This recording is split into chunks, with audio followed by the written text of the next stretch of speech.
Hello everyone, this is David Dunlap, and for our international expansion project, we chose to evaluate Valve Corporation. Throughout this presentation, I'm going to briefly introduce Valve and explain its current position in the gaming industry. From there, I'll also discuss how we evaluated possible international markets, the 3 countries that made our final shortlist, and why ultimately we selected India. And then finally, I'll also explain our recommended international strategy, organizational structure, and entry mode for Valve, and why we believe these 3 recommendations work together. One important thing to understand from the beginning is that Valve is already an international company through Steam, so our recommendation is not really about introducing Steam into a country where it does not exist. Instead, we are looking at where Valve can deepen its presence through hardware services, partnerships, payments, customer support, and its developer ecosystem. All right, so client organization. Valve Corporation is already a privately held American video game company, which is actually headquartered in Bellevue, Washington, not too far away from where we're at currently. The company was founded in 1996 by former Microsoft employees Gabe Newell and Mike Harrington. Valve originally became famous as a game developer with the release of Half-Life in 1998. Over time, Valve created several major franchises, including Half-Life, Portal, Counter-Strike, Dota, Left 4 Dead, and Team Fortress. However, probably the most important development in Valve's history came in 2003 with the introduction of Steam. Steam originally helped Valve distribute updates on games, but it eventually became a massive digital gaming market and community platform. Today, now Steam gives players access to games, downloads, cloud saves, or community features, multiple player services, mods, and also other features. It also gives developers tools for publishing payments, networking analytics, and managing their games. Valve has also expanded into hardware with products like Steam Deck and Valve Index. So today, Valve is much more than just a video game developer. It really operates an entire gaming ecosystem, which involves software, digital distribution, hardware, developers, and also just millions of players around the world. Global presence and competitive position. One of Valve's biggest advantages is that it already has an enormous international presence. According to Valve Steamworks information, Steam has more than 132 million monthly active users and reaches users across approximately 250 countries. It also supports more than 29 languages and 35 currencies. That gives Valve an international reach that would normally require a company to operate offices and physical stores all over the world. Valve also has strong network effects. The more players that use Steam, the more attractive Steam becomes to game developers. And at the same time, the more games developers bring to Steam, the more valuable that platform becomes to players. Valve does face significant competition. Competitors including Epic Games, Microsoft, Xbox, Sony, Nintendo, GOG, and cloud gaming services such as NVIDIA, GeForce Now. However, Valve's biggest competitive advantage is the depth of their Steam ecosystem. Players may have years of purchased games, friends, achievements, mods, cloud saves, and market items connected to their Steam account, which in turn creates customer loyalty and also makes Steam difficult for competitors to replace. Market selection criteria. So once we understood Valve's current position, we evaluated potential international markets, initially considering countries like India, Brazil, Indonesia, Mexico, Saudi Arabia, the United Arab Emirates, Turkey, the Philippines, Thailand, and South Africa. And we evaluated these markets using 6 different criteria. The first and most heavily weighted criteria was gaming market scale and growth, which was weighted at 25%. The second being PC and Steam strategic fit, weighted at 20%. We then gave 15% each to digital readiness and connectivity, customer purchasing potential, and the regulatory and business environment. Finally, partnership and distribution feasibility received a 10% weight. We did not want to simply choose the country with the largest population. For example, a country could have hundreds of millions of gamers, but if almost everyone plays inexpensive mobile games, it may not immediately be a good market for premium PC gaming or Steam Deck hardware. Likewise, a wealthy country might have customers who can easily afford Steam hardware, but the total market may be too small to justify a major expansion. Our criteria was designed to balance overall market potential with how well each country actually fits Valve's business model. Shortlisted countries: India, Brazil, and Indonesia. So after comparing all 10 countries, we narrowed down our shortlist to India, Brazil, and Indonesia. India received the highest weighted score at 4.15 out of 5. India stood out because of its massive gaming population, rapid growth, developing game industry, and the opportunity for Valve to expand its official hardware presence, whereas Brazil received a score of 3.85 and was our second choice. Brazil has a large and established gaming community, a strong esports culture, an existing PC audience, and growing domestic game development industry. Brazil could potentially serve as a larger Latin American hub for Valve in the future. The downside is that imported electronics can become expensive, which would create challenges for products like the Steam Deck. Indonesia was our third shortlisted country. It has an enormous population and is one of the most important gaming markets in Southeast Asia. However, the country is still more mobile focused and purchasing power for premium PC gaming is more limited. So that made Indonesia attractive as a long-term market, but less attractive than India or Brazil for the expansion that we're currently proposing. Overall, these three countries gave us different options. India offering scale and growth, Brazil offering a mature regional gaming ecosystem, and Indonesia offering long-term Southeast Asian potential. So after comparing the three countries, we selected India as Valve's priority target market.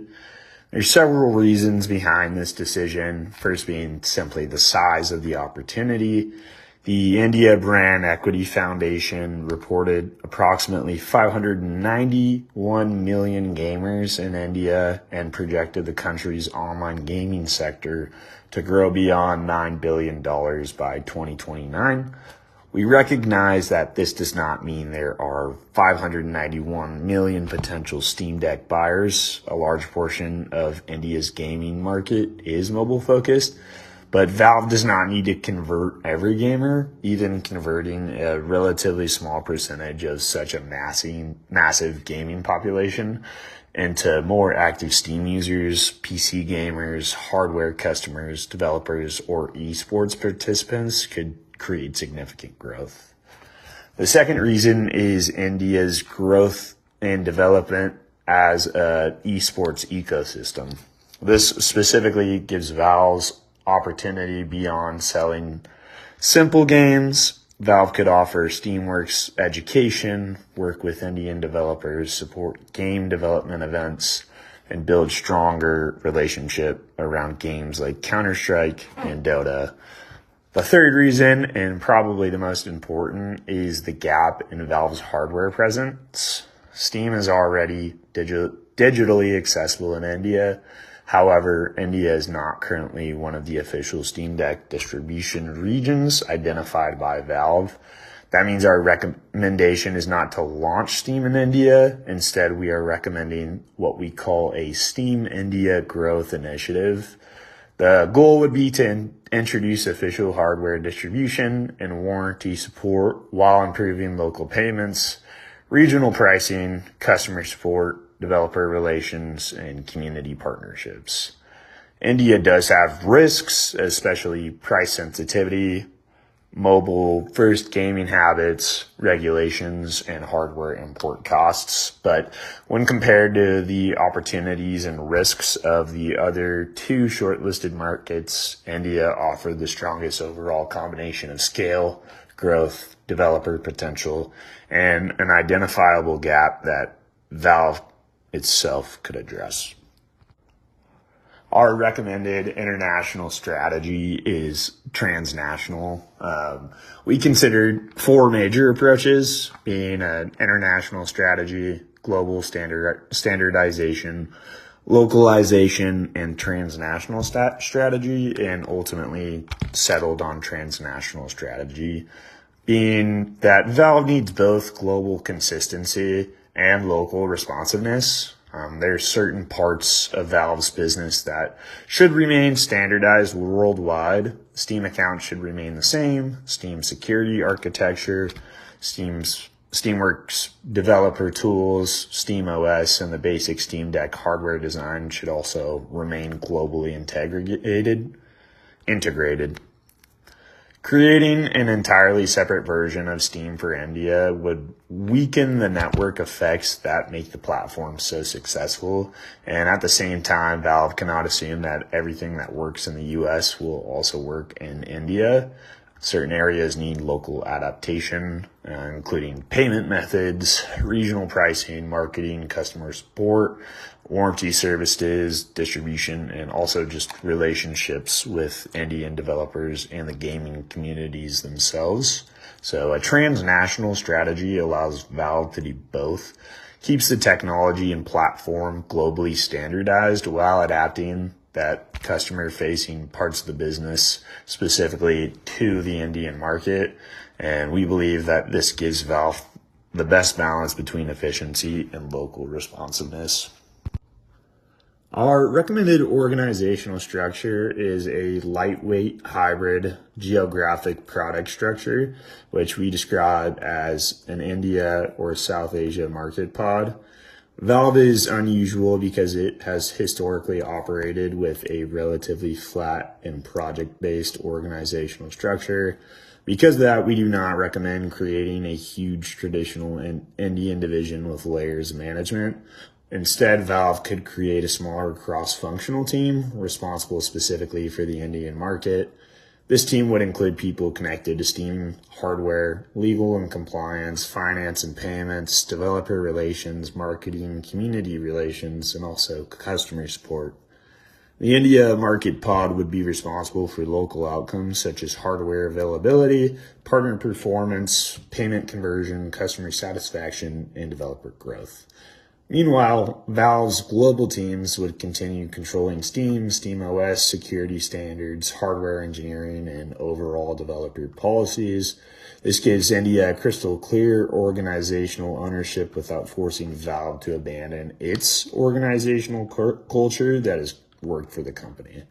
It also directly supports the transnational strategy because global teams maintain consistency while the India team provides local responsiveness.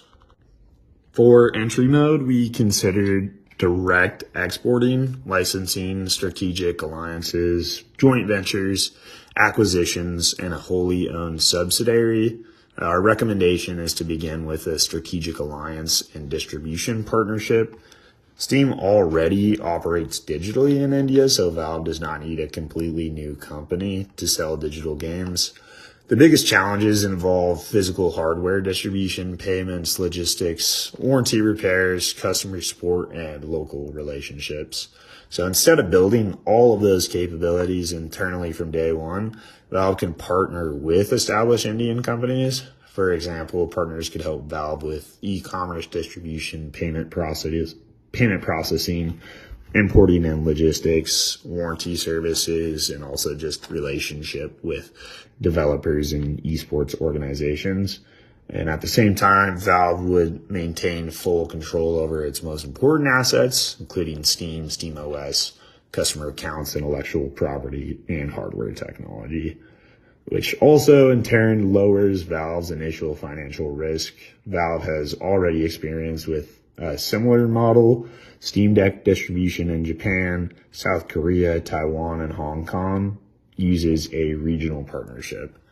We would recommend using that general approach in India, and after 1 to 2 years, Valve could evaluate the results. Demand is strong enough, it could then establish a wholly owned local sales or support operation. So the idea is to partner first, measure performance, and invest more heavily only when the market proves itself. One thing that we wanted to make sure of was that these recommendations actually work together rather than just being 3 different separate decisions. Our transnational strategy requires both global integration and local responsiveness, while the India market pod provides the local responsibility while remaining connected to Valve's global Steam and hardware teams.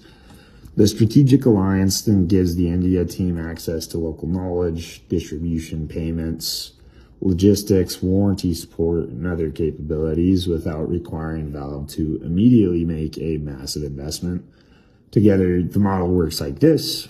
Valve keeps control over the things that create its global competitive advantage, including Steam, SteamOS, accounts, security, developer infrastructure, and hardware technology, while the India market pod manages the local strategy and local partners provide the capabilities that are difficult or expensive for Valve to immediately build itself.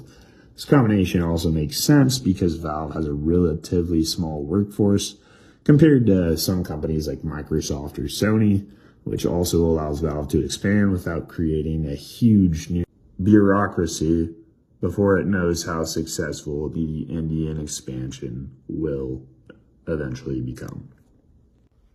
Implementation. So we recommend implementing the expansion in stages. During the first 6 months, Valve should focus on choosing partners, reviewing taxes and regulations, designing its warranty system, improving payment options, and researching pricing.